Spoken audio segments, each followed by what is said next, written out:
तर आज आपण बघणार आहोत chapter number 1 heredity and evolution. तर बऱ्याच जणांच्या मनामध्ये असा प्रश्न असतो, हेरिडिटी अँड इव्हॉल्युशन म्हणजे काय? तर सर्वात प्रथम आपण हेरिडिटी हा शब्द पाहणार आहोत. हेरिडिटी म्हणजे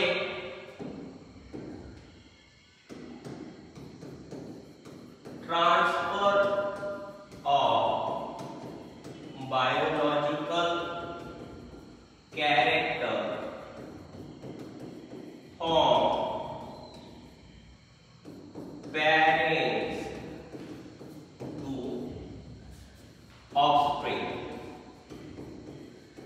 Parents to offspring via gene is called heredity. Heredity म्हणजे काय? तर ट्रान्सफर ऑफ बायोलॉजिकल कॅरेक्टर म्हणजे बायोलॉजिकल कॅरेक्टर ट्रान्सफर होणे कोणाकडून? Parents to offspring.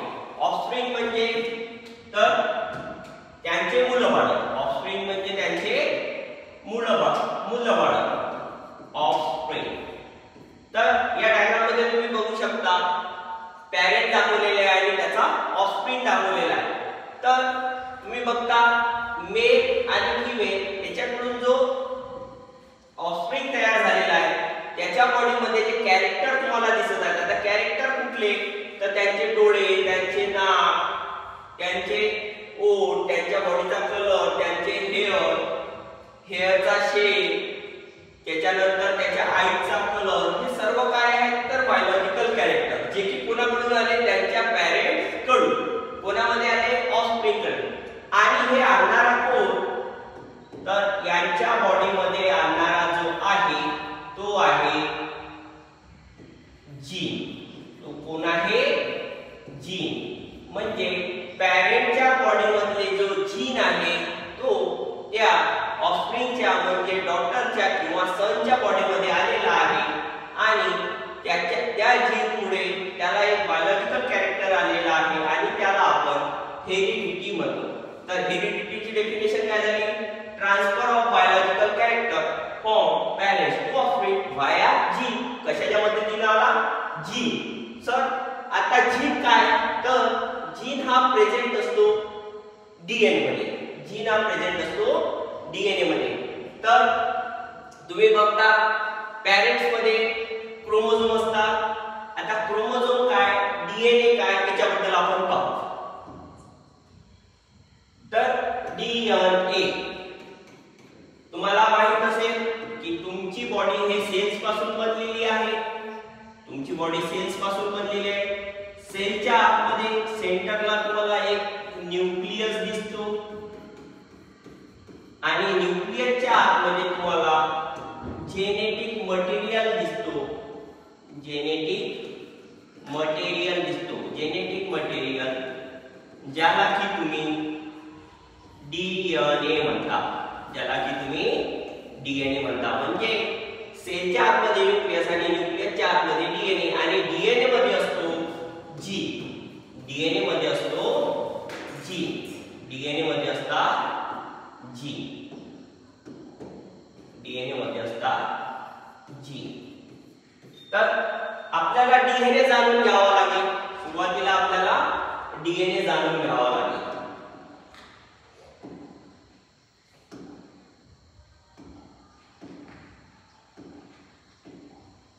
तर बघा डीएनए, तुमचा जो डीएनए आहे तो डबल स्टँडर्ड असतो.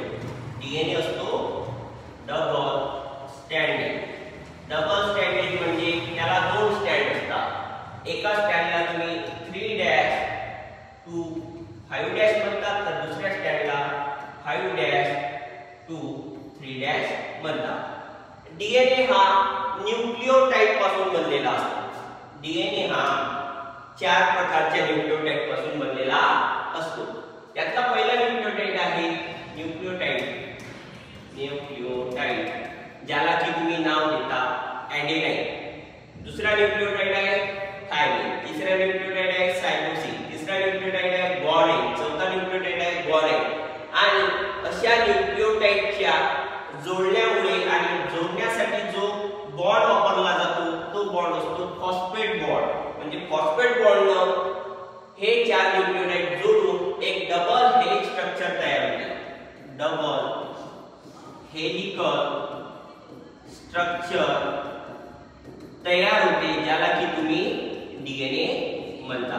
तर ऍक्च्युअली डीएनए काय आहे? तर DNA is deoxy ribo nucleic acid. DNA is deoxy ribo nucleic acid. आणि डीएनए हे 4 न्यूक्लियोटाइड पासून बनलेले आहे. किती न्यूक्लियोटाइड पासून बनलेला आहे? 4. त्यातला पहिला आहे ऍडेनाइन, दुसरा आहे थायमिन, तिसरा आहे सायटोसिन, चौथा आहे ग्वानाइन. त्यानंतर आपण पाहणार आहोत हेरिडिटी. हेरिडिटी काय? The passing of genetic traits from parents to offspring via gene. जीनच्या मदतीनं जेनेटिक ट्रेट ट्रान्सफर होणं किंवा बायोलॉजिकल कॅरेक्टर ट्रान्सफर होणं व्हाया जीन, त्याला आपण हेरिडिटी म्हणतो. तर बघा, यामध्ये तुम्हाला बायोलॉजिकल कॅरेक्टर दिसत आहे. तर आईज कलर, त्यानंतर चाइल्ड फ्रिकल्स जे की त्याच्या फादरच्या चेहऱ्यावर आहे आणि त्या बेबीच्या चेहऱ्यावर तुम्हाला फ्रिकल्स डॉट डॉट दिसत आहे. मदरच्या बॉडीवर नाही आहे, म्हणजे मदरच्या बॉडीतून हा जीन याच्या बॉडीमध्ये आलेला आहे, पण तो जीन रेसेसिव्ह आहे. आणि मेलच्या बॉडीतून आलेला जो जीन आहे तो डॉमिनंट आहे, आणि फिमेलच्या बॉडीतून आलेला जो जीन आहे तो रेसेसिव्ह आहे.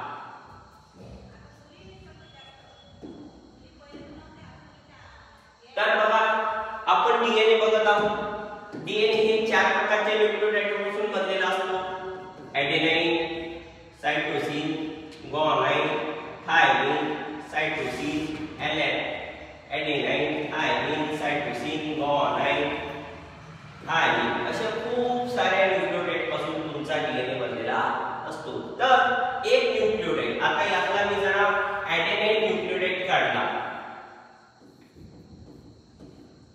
त्यातला मी एक न्यूक्लियोटाइड काढला, त्याचं नाव मी एक घेतलं ऍडेनाइन. ऍडेनाइन न्यूक्लियोटाइड मी घेतला. तर ऍडेनाइन न्यूक्लियोटाइड हा 3 गोष्टींपासून बनलेला असतो.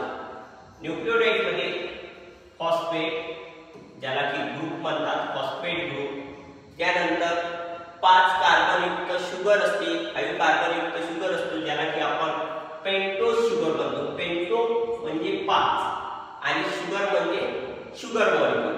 तर 5 कार्बन असलेला शुगर मॉलिक्यूल तुम्ही जरा मोजले तर त्याच्यामध्ये तुम्हाला 5 कार्बन दिसतील. 1 2 3 4 आणि 5. किती कार्बन दिसत आहेत तुम्हाला? 5. म्हणून याला तुम्ही पेंटोज शुगर म्हणता. आणि नायट्रोजिनस बेस, ज्याचं नाव आहे ऍडेनाइन, जिथं की आपण ऍडेनाइन न्यूक्लियोटाइड घेतलेला आहे. म्हणजे नायट्रोजिनस बेसच्या नुसार, नायट्रोजिनस बेस नुसार न्यूक्लियोटाइड पडतात. नायट्रोजिनस बेस नुसार न्यूक्लियोटाइडचे प्रकार पडतात. तर नायट्रोजिनस बेस किती प्रकारचे असू शकतात? ऍडेनाइन असू शकतो, सायटोसिन असू शकतो, ग्वानाइन असू शकतो आणि थायमिन असू शकतो. तर 4 न्यूक्लियोटाइड तुम्हाला डीएनए मध्ये पाहायला मिळतात. Adenine, guanine, thymine, cytosine. आणि एका न्यूक्लियोटाइड मध्ये तुम्हाला नायट्रोजिनस बेस, पेंटोज शुगर आणि फॉस्फेट ग्रुप या 3 गोष्टींपासून बनतो एक न्यूक्लियोटाइड. म्हणजे a nucleotide is a organic molecule consist of nitrogenous base. त्याच्यामध्ये nitrogenous base, then pentose sugar and 1 or more phosphate group. म्हणजे पेंटोज शुगर, फॉस्फेट ग्रुप आणि nitrogenous base या तिघांपासून तुमचा बनतो हे न्यूक्लियोटाइड. आणि डीएनए मध्ये असे भरपूर प्रकारचे 4 प्रकारचे न्यूक्लियोटाइड तुम्हाला दिसतात. हा झाला डीएनएच्या बद्दल. आता आपण बोलणार आहोत सेलच्या आतमध्ये न्यूक्लियस आणि न्यूक्लियसच्या आतमधला डीएनए. आता तुम्ही जर डीएनएला बाहेर काढलं, तर डीएनए मध्ये तुम्हाला न्यूक्लियोटाइड दिसतात. Adenine, thymine, cytosine, guanine, adenine, thymine, cytosine, thymine, guanine.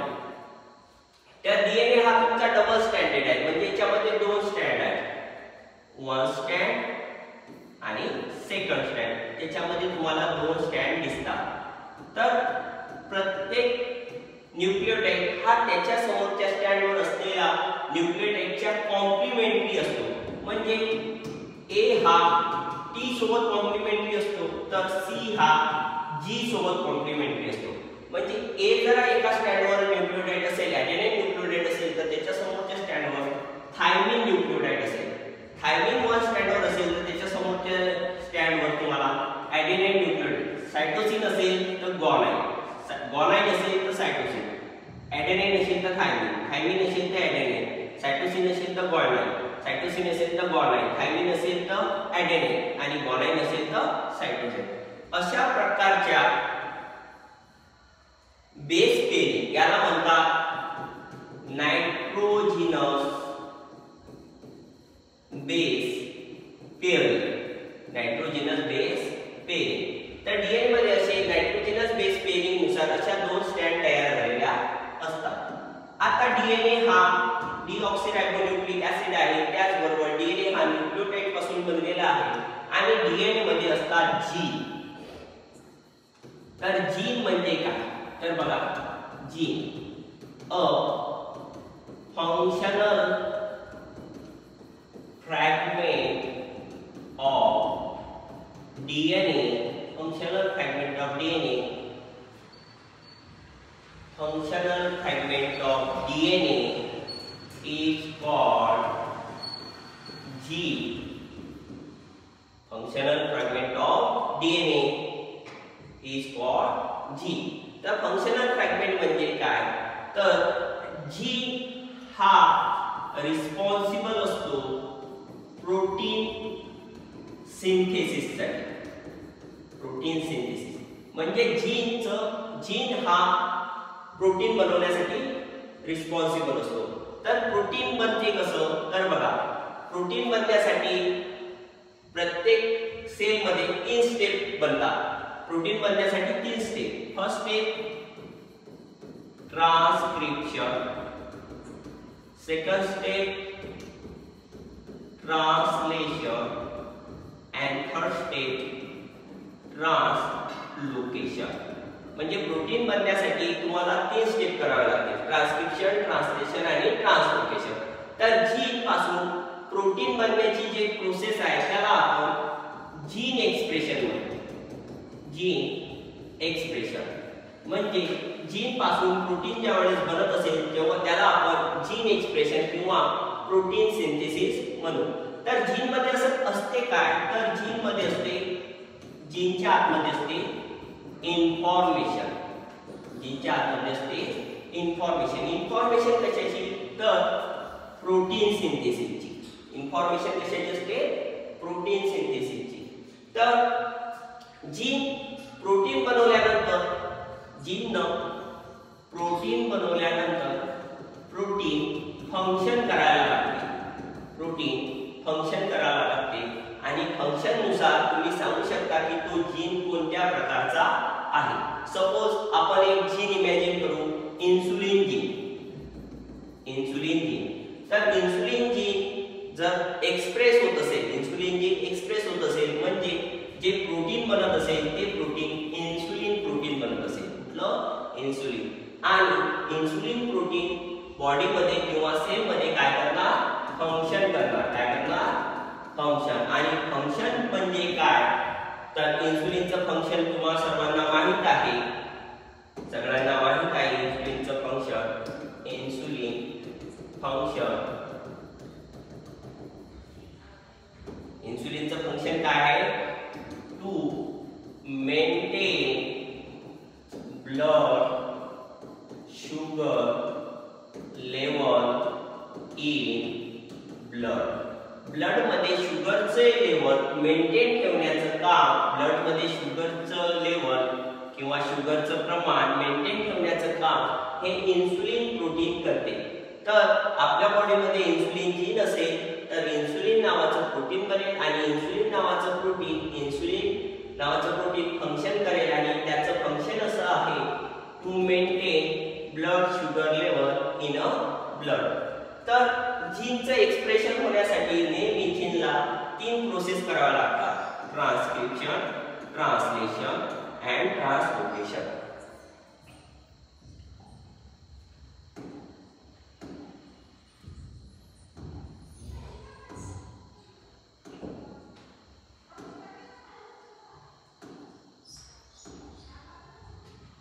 तर बघा इथे दाखवल्याप्रमाणे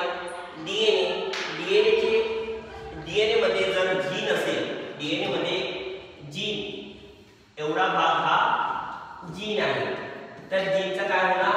एक्सप्रेशन. जीनचं काय होणार? एक्सप्रेशन. तर सुरुवात पहिला जीनचं एक्सप्रेशन होण्यासाठी first step transcription, then second step translation and third step translocation. आणि ट्रान्सलोकेशन झाल्यानंतर बनतो प्रोटीन, आणि प्रोटीन नंतर काम करते फंक्शन. प्रोटीन काम करते म्हणजे काय? तर फंक्शन करते.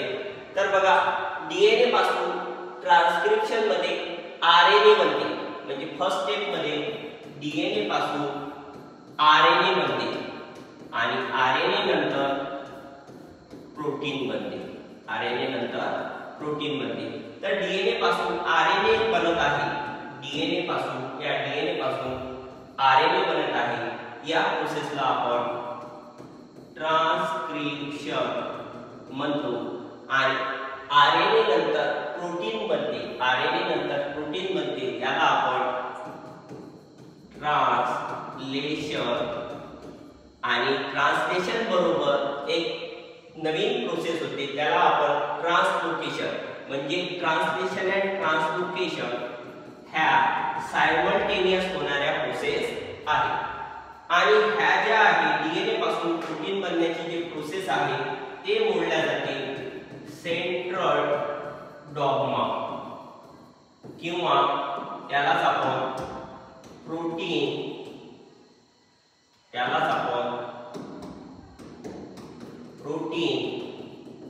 सिंथेसिस म्हणू शकतो. तर प्रोटीन सिंथेसिस मध्ये काय? तर डीएनए मध्ये असलेला जीनचं एक्सप्रेशन होणे म्हणजे जीन पासून प्रोटीन बनणे आणि प्रोटीन नंतर फंक्शन करायला लागतो. डीएनए पासून प्रोटीन बनण्यामध्ये फर्स्ट स्टेप आहे ट्रान्सक्रिप्शन. आरएनए पासून प्रोटीन बनण्याच्या सेकंड स्टेपला आपण म्हणू शकतो ट्रान्सलेशन, आणि थर्ड स्टेपला म्हणू शकतो translation. Translation and translocation. Third process आहे ट्रान्सलोकेशन.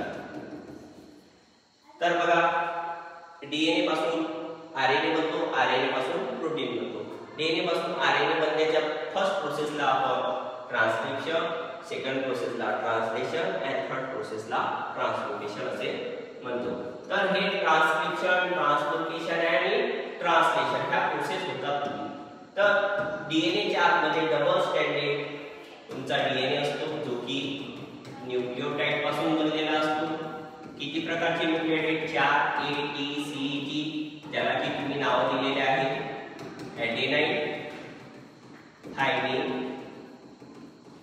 सायटोसिन आणि ग्वानाइन. 4 न्यूक्लियोटाइड पासून तुमचा डीएनए बनलेला आहे.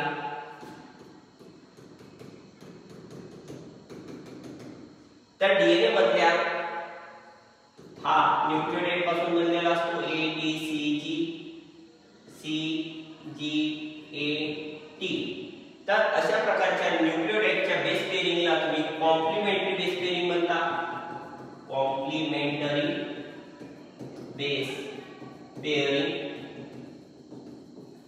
तर 4 न्यूक्लियोटाइड असे खूप सारे न्यूक्लियोटाइडचे चेन बनलेली असते आणि त्याच्यापासून डीएनए बनलेला असतो. आणि डीएनए मध्ये असतात जीन,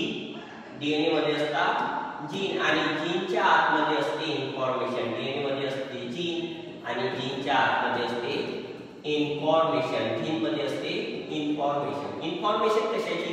तर इन्फॉर्मेशन असते अबाउट प्रोटीन सिंथेसिस. जीनच्या आतमध्ये इन्फॉर्मेशन असते अबाउट प्रोटीन सिंथेसिस, म्हणजे कोणत्या प्रकारचं प्रोटीन आपल्याला बनवायचं आहे याच्याबद्दलची इन्फॉर्मेशन जीनच्या आतमध्ये असते.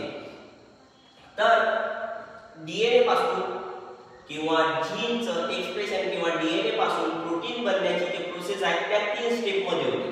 First step transcription, second step translation आणि थर्ड स्टेप ट्रान्सलोकेशन.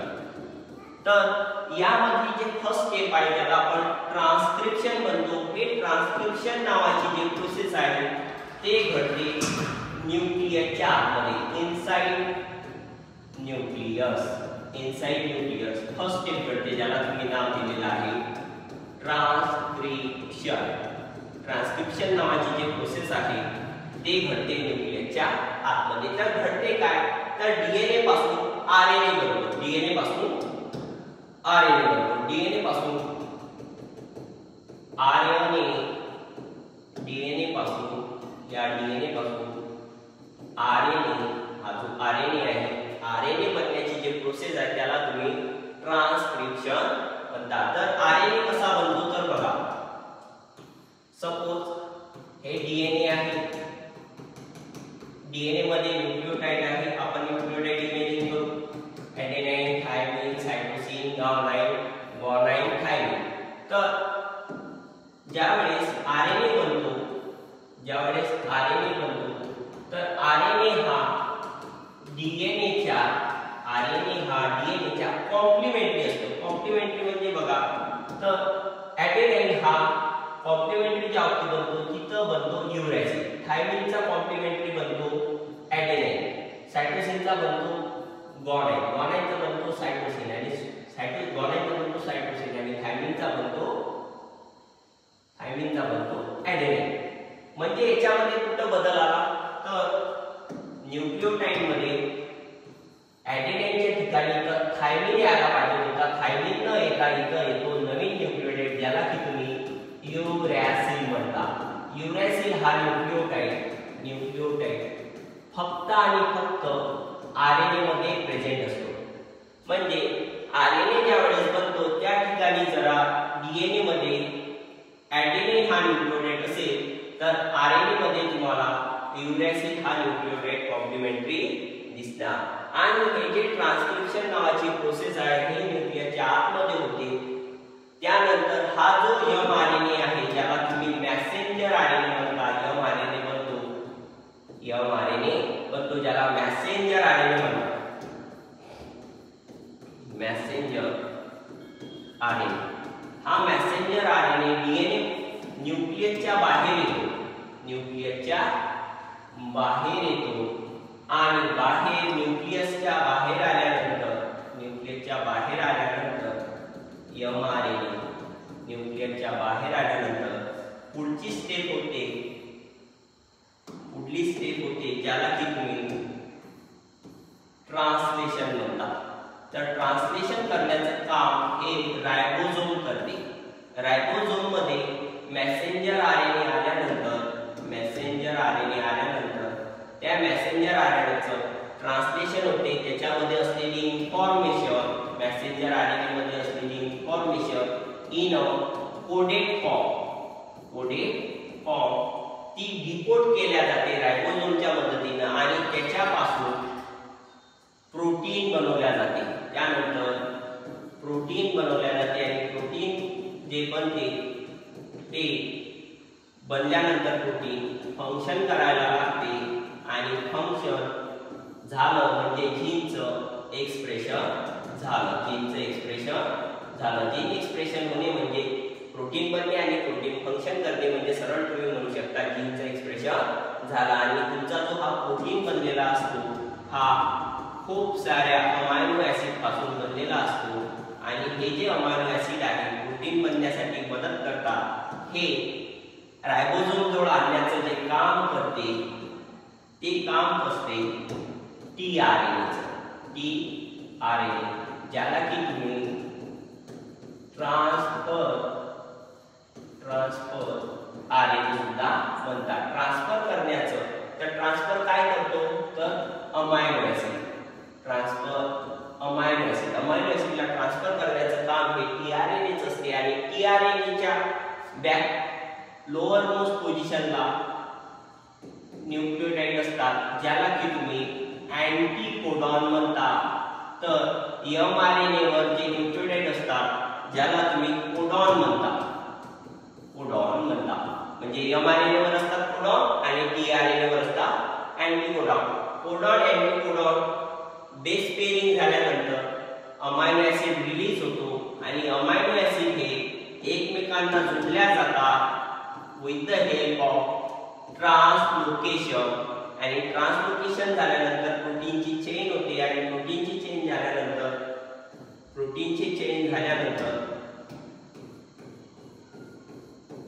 तुम्हाला कॉम्प्लेक्स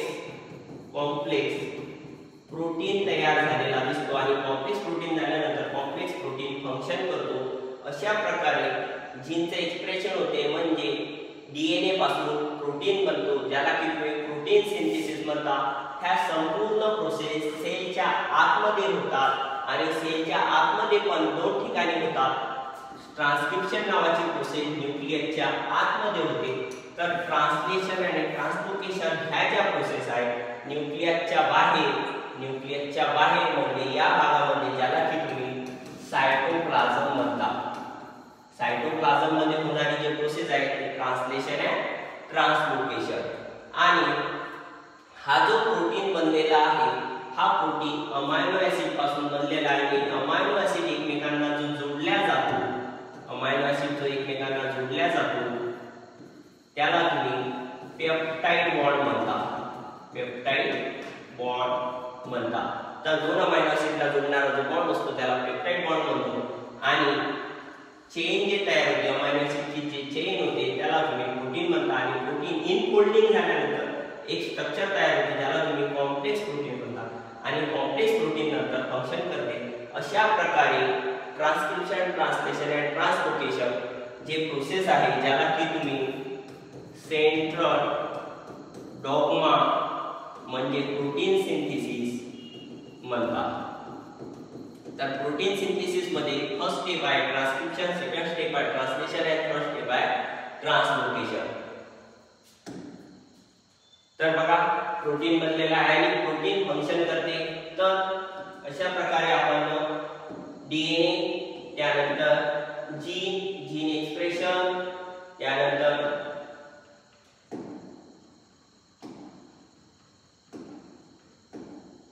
हेरिडिटी, त्यानंतर हेरिडिटी नंतर आपण पाहू इनहेरिटन्स। इनहेरिटन्स म्हणजे काय? तर the process of transfer of genetic character from one generation to next generation, त्याला काय म्हणायचं आपण इनहेरिटन्स। आणि इनहेरिटन्स काय तर एक प्रोसेस आहे ज्यामध्ये ट्रान्सफर ऑफ बायोलॉजिकल कॅरेक्टर म्हणजे बायोलॉजिकल कॅरेक्टर हे ट्रान्सफर केल्या जातात प्रोसेस आहे त्याला तुम्ही इनहेरिटन्स असे म्हणता।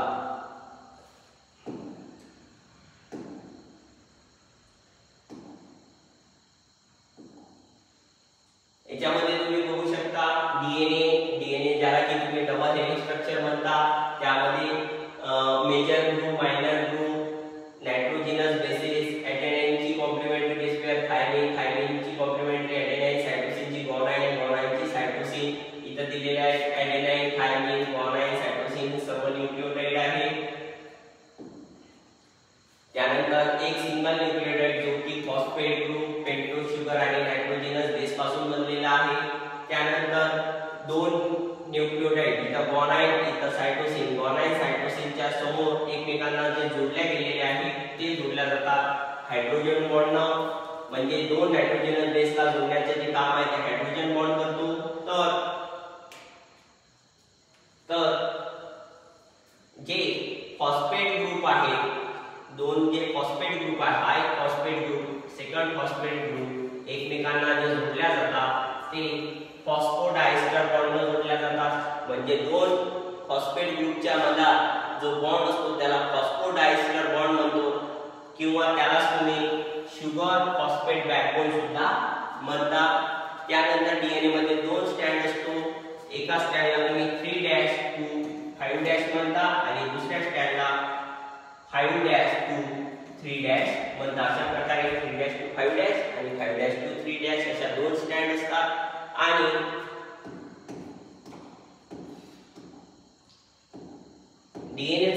आपली ट्रान्सक्रिप्शन होते, ज्यावेळेस डीएनएचं ट्रान्सक्रिप्शन होते, डीएनएचं ज्यावेळेस ट्रान्सक्रिप्शन होते, डीएनएचं ज्यावेळेस ट्रान्सक्रिप्शन होते, त्यामध्ये जो डीएनएचा स्टँड असतो, ज्यावेळेस या डीएनएचं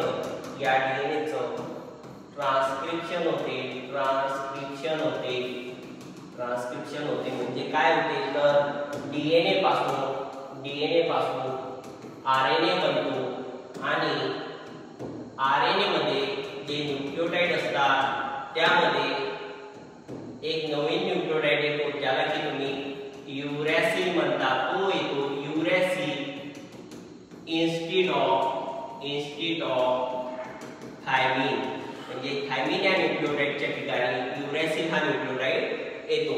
जर या ठिकाणी ॲडेनाईन असेल तर कॉम्प्लिमेंटरी स्टँड म्हणून या ठिकाणी थायमिन यायला हवा, थायमिन न्यूक्लियोटाइड यायला हवा, पण तो थायमिन न येता या ठिकाणी युरॅसिल हा न्यूक्लियोटाइड येतो. तर डीएनए पासून आरएनए बनण्याची जी प्रोसेस आहे त्याला आपण ट्रान्सक्रिप्शन म्हणतो आणि ट्रान्सक्रिप्शन मध्ये डीएनएच्या 5' to 3' आणि 3' to 5' 5' to 3' आणि 5' to 3'. तर या दोन स्टँड पैकी डीएनए हा डबल स्टँडर्ड आहे, म्हणजे ज्यामध्ये दोन स्टँड आहेत. या दोन स्टँड पैकी only one stand is use in a process of transcription, म्हणजे ट्रान्सक्रिप्शन या प्रोसेस मध्ये डीएनएची फक्त एकच स्टँड वापरल्या जाते आणि ज्या स्टँडला तुम्ही नंतर टेम्पलेट स्टँड म्हणता. तर जे दुसरी स्टँड असते ज्यामध्ये ट्रान्सक्रिप्शन ही प्रोसेस होत नाही त्याला तुम्ही कोडिंग स्टँड म्हणता.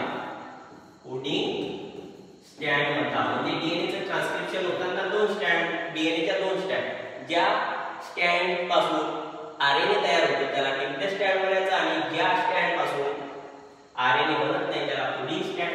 का बरं तर यावर असलेले जे न्यूक्लियोटाइड आहेत ए टी सी जी हेच न्यूक्लियोटाइड तुम्हाला, कारण ए चा कॉम्प्लिमेंटरी या ठिकाणी होणार थायमिनचा ॲडेनाईन, सायटोसिनचा ग्वानाईनचा सायटोसिन.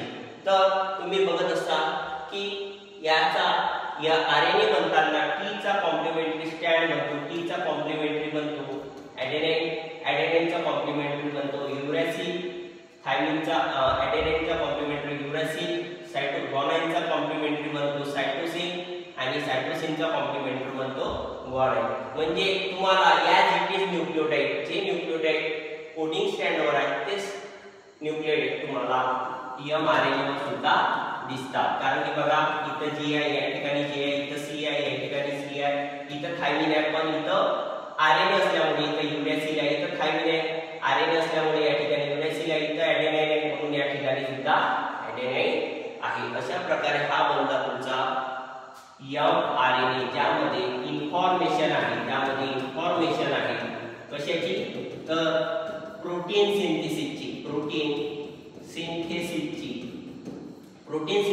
इन्फॉर्मेशन mRNA आहे. आणि mRNA मध्ये 3 न्यूक्लियोटाइड पासून 1 2 3 या 3 न्यूक्लियोटाइड पासून ज्याला तुम्ही कोडॉन म्हणता, काय म्हणता कोडॉन, आणि या AUU या 3 न्यूक्लियोटाइड पासून 1 कोडॉन तयार झाला आणि 1 कोडॉन पासून याला तुम्ही ट्रिपलेट कोडॉन सुद्धा म्हणता. ट्रिपलेट कोडॉन आणि ट्रिपलेट कोडॉन पासून 1 अमायनो ऍसिड बनते. म्हणजे अमायनो ऍसिड बनण्यासाठी तुम्हाला ट्रिपलेट कोडॉन पाहिजे आणि ट्रिपलेट कोडॉन हा 1 अमायनो ऍसिड साठी बनलेला असतो. हे जे इन्फॉर्मेशन आहे एका इंडियन ओरिजिन असलेल्या शास्त्रज्ञांनी सांगितलेले आहे, ज्याचं नाव आहे हरगोविंद खुराना. या शास्त्रज्ञांनी ट्रिपलेट कोडॉन पासून 1 अमायनो ऍसिड डिसाइड होते हे आपल्याला प्रपोज केलं, म्हणजे मांडलं, आणि या गोष्टीसाठी त्याला नोबेल प्राइज भेटलेलं आहे.